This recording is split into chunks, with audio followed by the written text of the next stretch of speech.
gimana Bu? Nanti Lasmi apa aja ulang tahun ini? iya. Yuk, selamat ulang tahun. Selamat ulang tahun. Semua banyak nih ya. Terima kasih.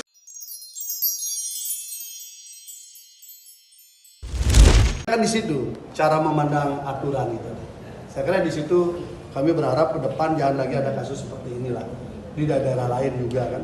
Hari ini dia jadi terdakwa, di tempat lain ada orang makan sate lada, di tempat lain ada orang jual beli lada, itu bebas-bebas saja. Sebenarnya memangnya polisi di Bali beda dengan polisi di Jawa, beda dengan polisi di tempat lain kan enggak sama. Saya berharap ke depan ada peningkatan kapasitas dalam hal ini untuk di penyidikan. Jangan semua ini dibawa ke pengadilan kan penuh. Penjara kita sudah penuh dan itu menjadi beban negara lagi. Karena APBN kita cukup banyak tersedot untuk membiayai orang di dalam penjara yang tidak produktif. Karena mereka hanya diam. Saya kira itu menurut saya. Ya, mungkin Ini silakan. Sekarang beliau ulang tahun jadi bisa. Bagaimana perasaannya kan BKSDA nanti melepas liarkan itu, sementara itu Bli menganggap bahwa Partai Koranta itu adalah bagian dari keluarga. Saya akan ikhlaskan demi kelancaran hidup dia di alamnya. Artinya udah siap berpisah dengan yang dirawat dia. Ikhlas ya. Ikhlas. Tapi kedepannya apa nih Bli harapannya menjadi pembelajaran? Ya berhati-hati lagi lah dalam memelihara binatang yang memang tidak tahu.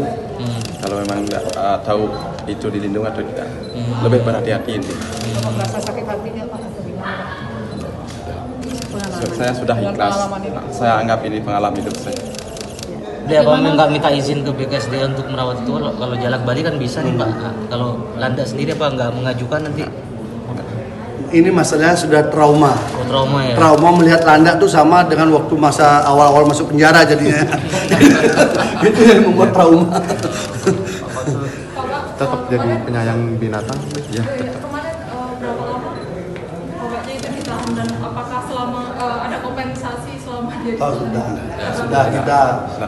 Beliau sudah bisa pulang ke rumahnya, sudah bahagia sekali. Sudah bisa berkumpul dengan keluarga dan semua. Terima kasih. Terima kasih Pak. Yang diberikan adalah tuntutan yang sesuai dengan fakta hukum. Jadi di dakwaan mungkin dianggap bersalah, tapi kan diuji di persidangan. Dari persidangan kemudian muncul fakta bahwa terdakwa tidak bersalah. Artinya perbuatan terdakwa ini versi jaksa penuntut umum itu ada alasan penghapus pidana. Karena ada alasan penghapus pidana, maka beliau tidak dituntut hukuman, tapi yang dituntut adalah tuntutan bebas, dan itu wajar. Dan ada beberapa kasus di Indonesia juga tuntutan bebas itu biasa terjadi oleh JPU. Dan kami berharap ini bisa menjadi contoh juga bahwa tidak semua orang yang datang ke pengadilan harus dihukum, karena ini adalah ruang pengadilan. Kata dasarnya adil, bukan ruang penghakiman yang harus dihakimi gitu. Jadi saya kira ini hal yang positif. Tetapi kami dari tim penasihat hukum melihat bukan alasan penghapus pidana yang terjadi, tetapi memang terdakwa tidak bersalah dan tidak memenuhi unsur-unsur yang didakwakan. Jadi beda cara pandang, tetapi tujuannya sama. Sama-sama dia harus bebas. Kalau